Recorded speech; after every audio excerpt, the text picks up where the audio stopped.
Toda la vida de Cristo fue una vida de servicio abnegado.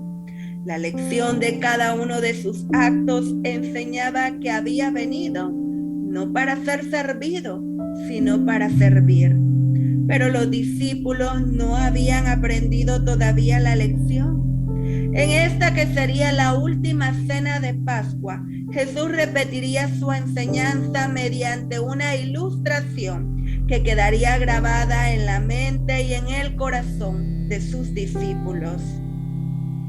Era costumbre, en ocasión de una fiesta, que un criado lavase los pies de los huéspedes.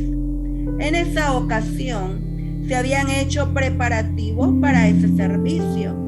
La jarra, el hebrillo y la toalla estaban ahí, listos para el lavamiento de los pies, pero no había siervo presente y les tocaba a los discípulos cumplirlo. Pero cada uno de los discípulos, cediendo al orgullo herido, resolvió no desempeñar el papel de siervo.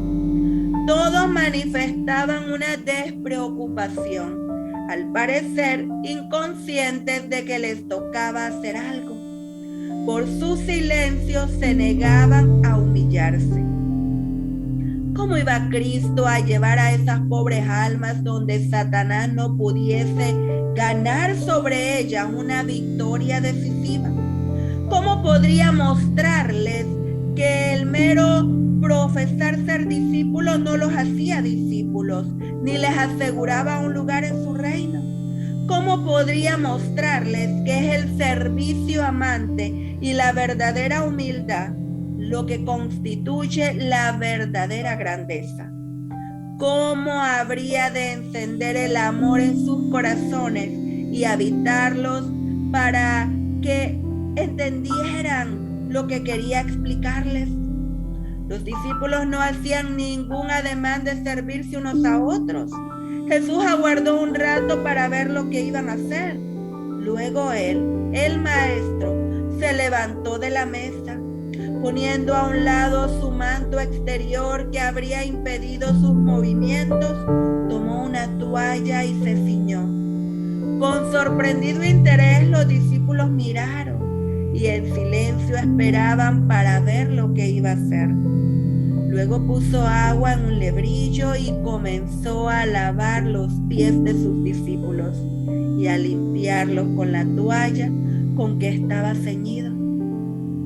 Esta acción abrió los ojos de los discípulos. Amarga vergüenza y humillación llenaron su corazón.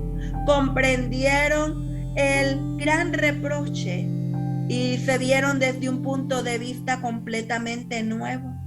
Así expresó Cristo su amor por sus discípulos. El espíritu egoísta de ellos les llenó de tristeza, pero no entró en controversia con ellos acerca de la dificultad. En lugar de eso, les dio una lección que nunca olvidaría. Su amor hacia ellos no se perturbaba ni se apagaba fácilmente. Sabía que el Padre había puesto todas las cosas en sus manos y que Él provenía de Dios e iba a Dios.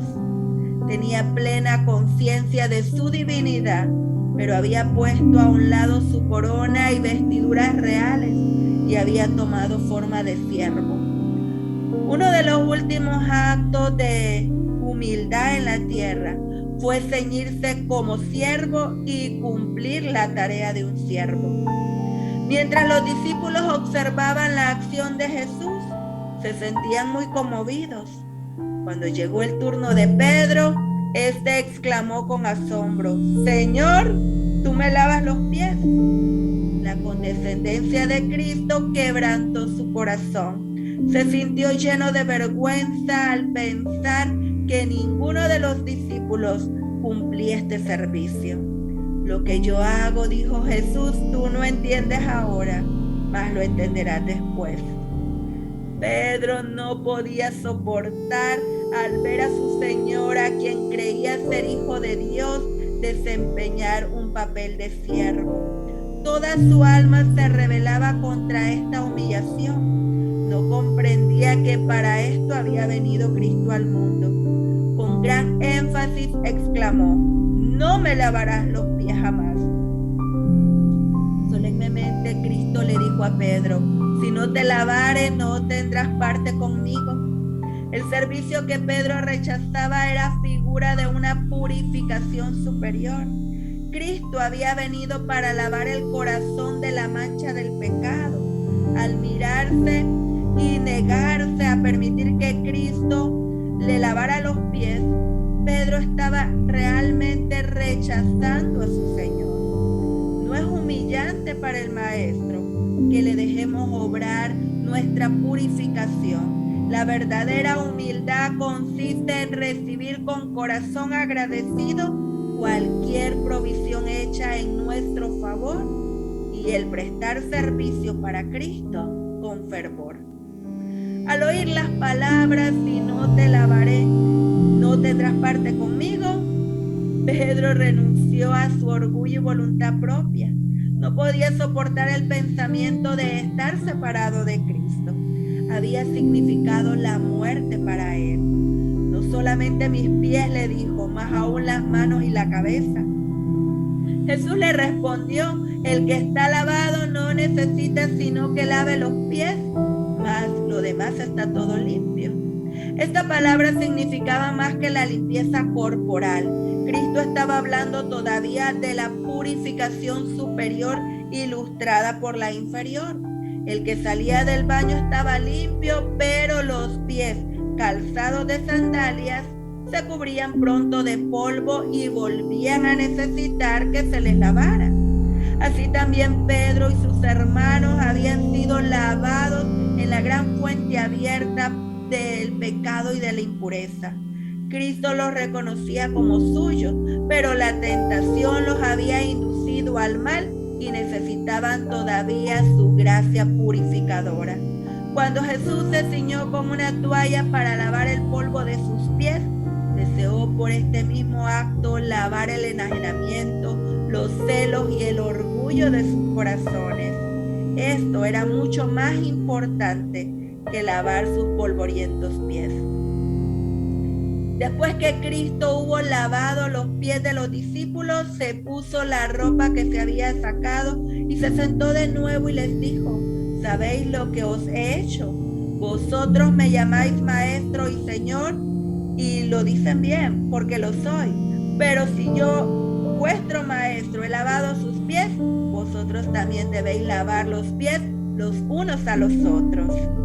El Evangelio de Juan capítulo 13, versículos 15 y 16 dice: porque ejemplo os he dado, para que como yo he hecho, vosotros también hagáis.